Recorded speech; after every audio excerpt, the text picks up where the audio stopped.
Hey guys, my name is Gary, grateful recovering alcoholic and drug addict. Um, I wanted to first mention a couple things. The Impact Foundation LA.org. Please hit the donate button.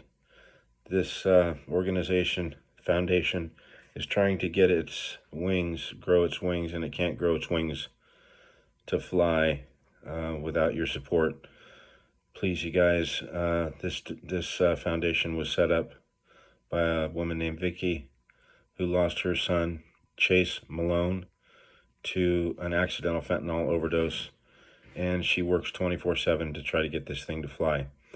Your donations would help enable it to do that.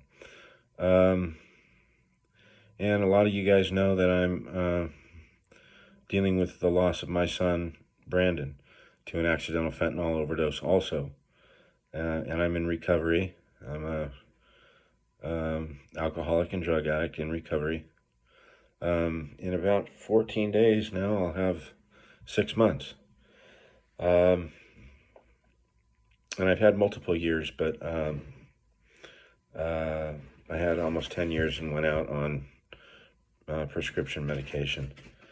So here's my cat now is in here, so I'm sure he's going to stir up some shit and distract me. But, well, come on, Bob, please.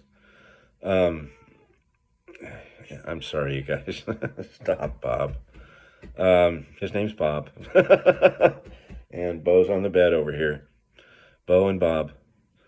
What I wanted to talk about today is, being in recovery, you learn things like, no, Bob. Being in recovery, you learn things like,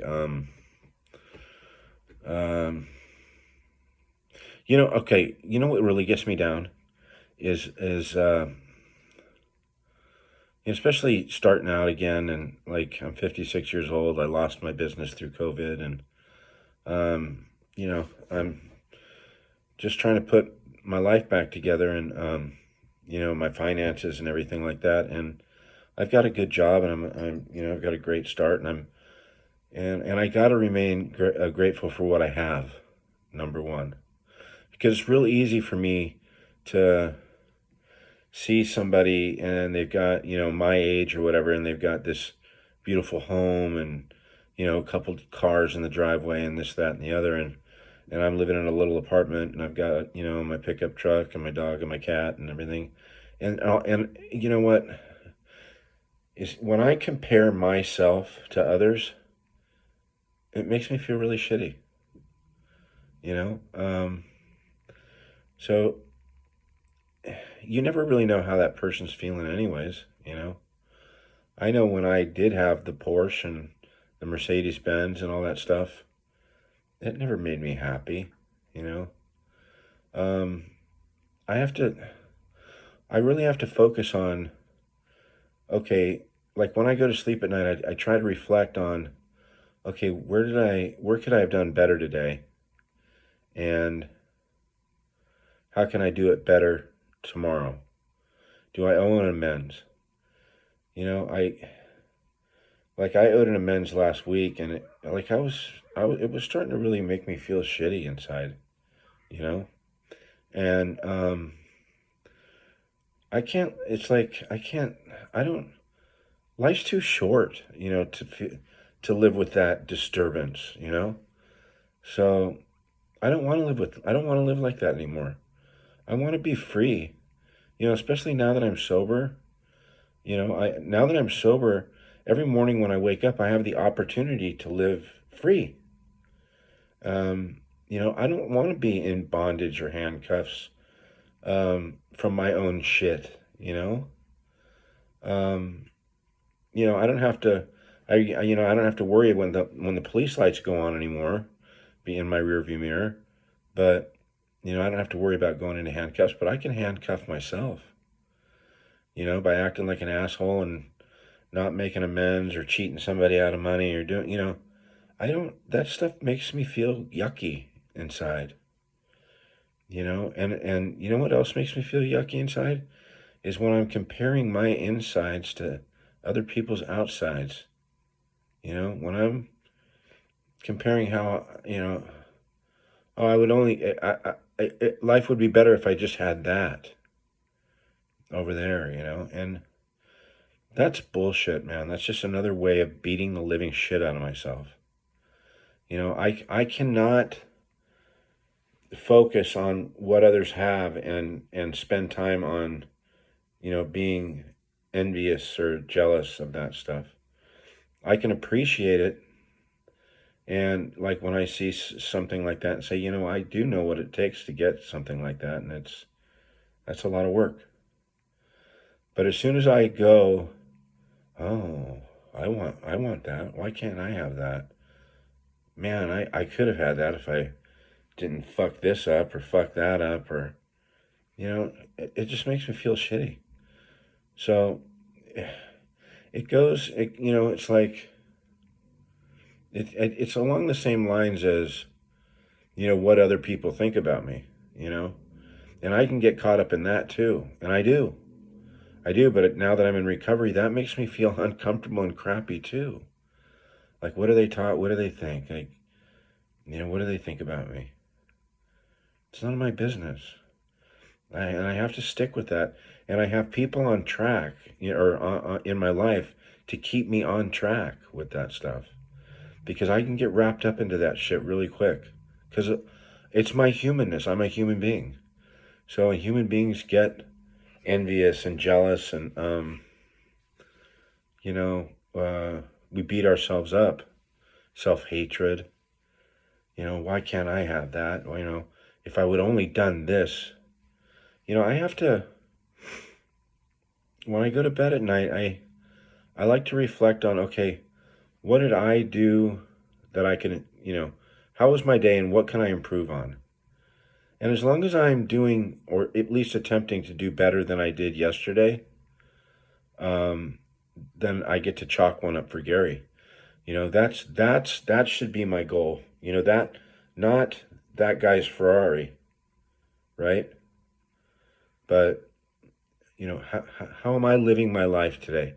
How am I living my life? How am I treating other people? How am I treating my children? How am I treating my ex-wife? How much am I thinking about others? How much am I doing things that I really don't want to do that I know I should do? Those are the things I like to look at. Because when I start looking at that guy's Ferrari and start going, man, if I didn't fuck up my business, or if I would have just made this business move better, or if I wasn't drinking, last year, and man, that just makes me feel like dog shit, man. Curling up under the covers and calling in sick to work, and just, God, there's a drink at the end of that path. I'll tell you that right now.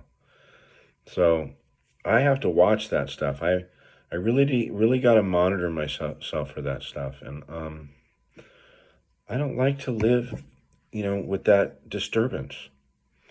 There's been a big disturbance in my life. One that I didn't create was the loss of my son. And I don't push that disturbance away. When I feel that disturbance creeping in, that, I could take that to a dark place too, but just the natural disturbance of missing my son, or, missing, I wanted to call him the other day. And like I thought, oh, I got to call Brandon. Oh my God. And then it hit me like, fuck, man. And like, fuck, I can't see him anymore. I can't even hear his voice anymore. So that's the kind of shit, man, that's a natural disturbance that I need to walk through and feel, But when I take it to, man, I should have been a better dad. That's a totally different thing. That's beating the shit out of myself. So the grief I need to feel, I need to heal from. And I know there's some bit of healing, but that's something I'm never going to recover from. But what helps with that is um, the joy, and like even when I get thrown off like that and real sad, I have to remember, I've got two other kids, and these kids, my oldest, like, I watch him be a father and hold his son and stuff like that. Man, that lights up my soul. You know that energizes my spirit.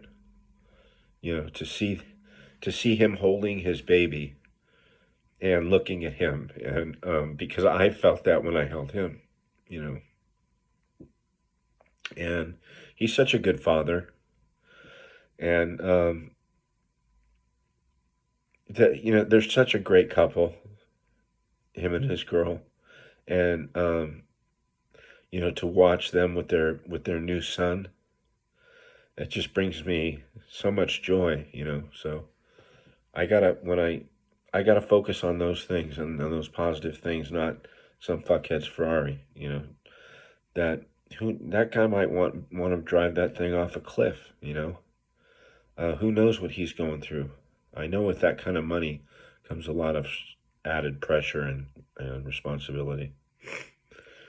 The other thing, and my youngest son, I got to tell you, this kid just he's got his shit together, man, and he's just this really handsome and stoic, strong character. And I look at him and I just, again, it lights up my insides.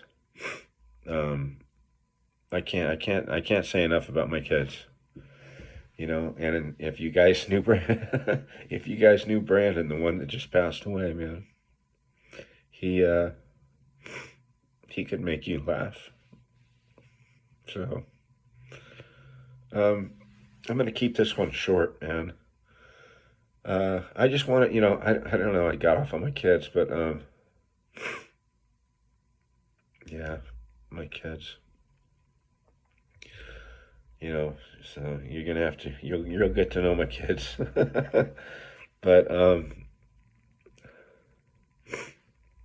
this thing about comparing my insides to other people's external goods, that and their riches and stuff like that, really makes me feel like shit. So I try to stick with, compare me to me, compare how I am today with how I was yesterday, and because of sobriety, I don't do it perfectly, and I'll be the first one to tell you that. And I don't know all the answers. I'll be the first one to tell you that also.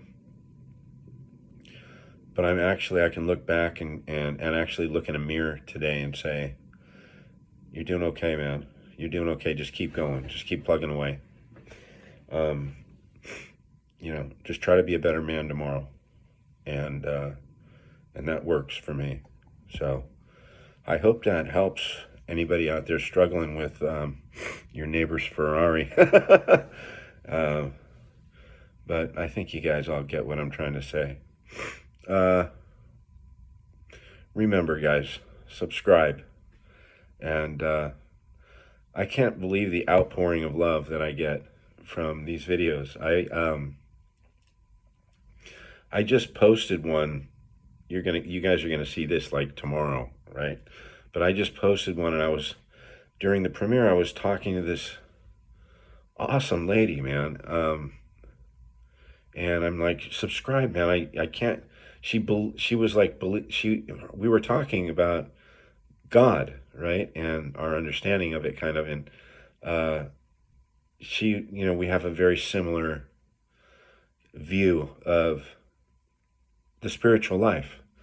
Uh, I guess, I guess that's the best way to put it. And I'm like, subscribe to my channel. We need to chat more. And she goes, I've been subscribed since the beginning, and you're awesome. And it really, it made my day. It made me feel good inside.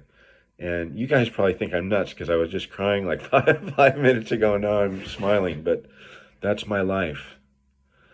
Welcome to my life. It's full of joy, love, sadness, recovery.